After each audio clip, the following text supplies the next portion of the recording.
Hello, friends. Welcome back to library. It's great to see everyone. So, we left off on chapter 11. That was the last chapter we read. And Flora took the squirrel and they figured out that he has superpowers. And, or from her imagination, he has superpowers. And we're heading into the next chapter, chapter 12, the forces of evil. And I think now we get to kind of see how he uses those superpowers. Flora strikes me as kind of a lonely character. She is upstairs reading her comic books instead of out playing. And her mom is doesn't pay a lot of attention, it seems like. She likes to write. She has a deadline to finish her books, so she has to finish it. It's so important. And so Flora's kind of lonely, and I think this squirrel, Ulysses, is going to become her friend. Let's see what happens. When Flora came back upstairs after dinner, she found Ulysses curled up in a tight little ball, sleeping on her pillow.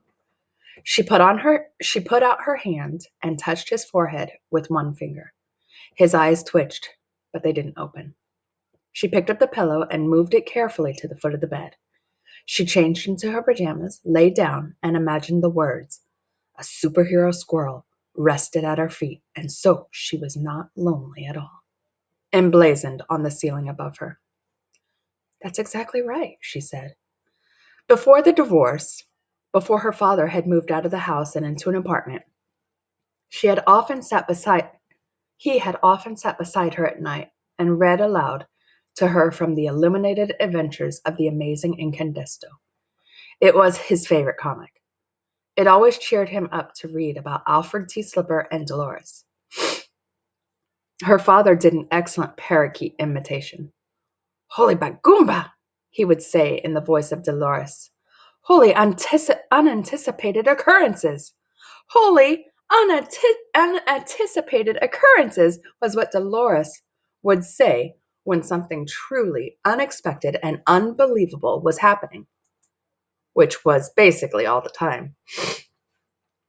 Life was pretty exciting when you were Incandesto's parakeet. Flora sat up and looked down at the sleeping squirrel. "Wholly unanticipated occurrences," she said. It sounded better when her father said it. Not that he said it these days. He didn't say much of anything anymore.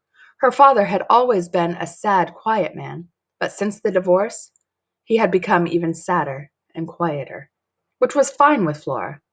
Really. Cynics don't like a lot of chatter.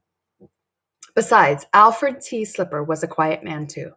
For instance, when he was on his tour of the Incandesto manufacturing facility and had fallen into a vat of Incandesto, he hadn't said a single word, not even oops.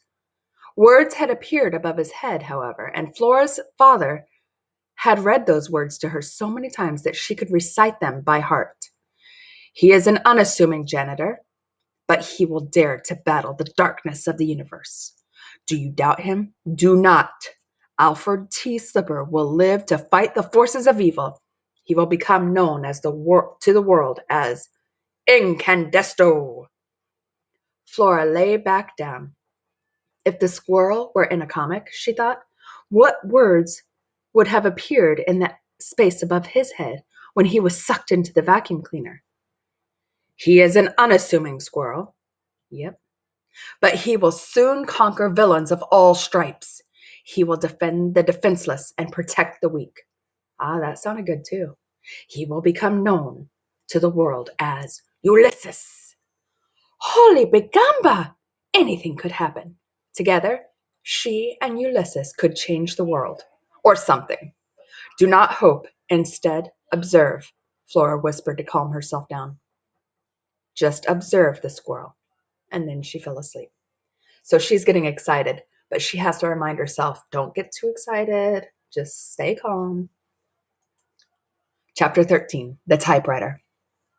He woke in darkness. His heart was beating very fast. Something had happened. What was it? He couldn't think. He was too hungry to think. He sat up and looked around the room. He was in bed, and Flora's feet were in his face. She was snoring. He could see the outline of her round head. He loved that head. But man, he was hungry. The door to the bedroom was open. Ulysses got off the pillow and went out of the room. He crept along the dark hallway. He went down the stairs and past the little shepherdess. The house was dark, and there was a light on in the kitchen. The kitchen. That was exactly where he needed to be. He put his nose up. He sniffed. He smelled something cheesy, wonderful. He ran through the living room and the dining room and into the kitchen. He climbed up on the counter, and there it was, alone. A lone cheese puff, perched on the edge of the red formica countertop. He ate it. It was delicious. Maybe there were more cheese puffs. He opened a cabinet, and yes, there was a big bag with the beautiful word Cheeseomania written in golden script on the front of it. He ate until the bag was empty, and then he burped softly, gratefully. He looked around the kitchen. There's the incandesto cleaner, and then the Cheeseomania puffs he ate. There's a typewriter. Uh-oh, that's Mom's typewriter. Remember, she's writing that story for a deadline. In the darkened kitchen, the unassuming squirrel worked slowly. His whiskers trembled. His heart sang. Was he fighting evil? Who could say?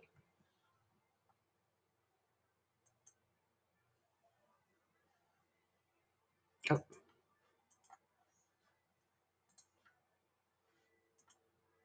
chapter 14. Squirtle.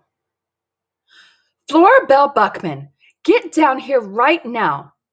Don't call me Flora Belle, Flora muttered. She opened her eyes. The room was bright with sunlight.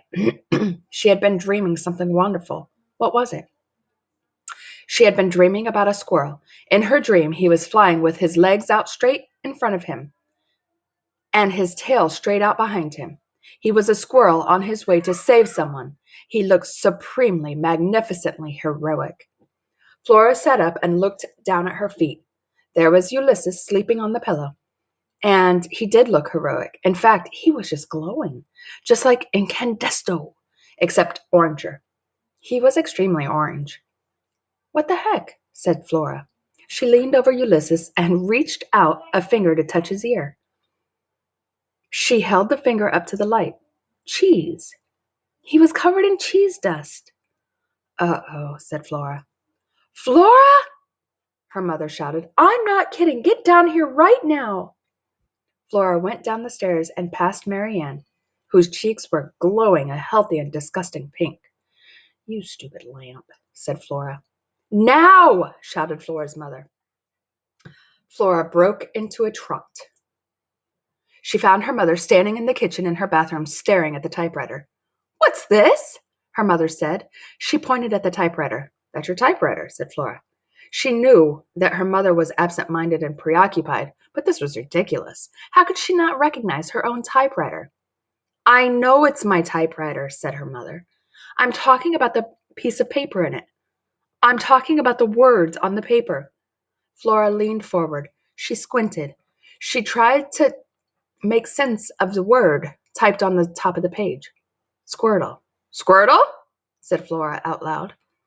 She felt a surge of delight at the zippy idiocy of the word.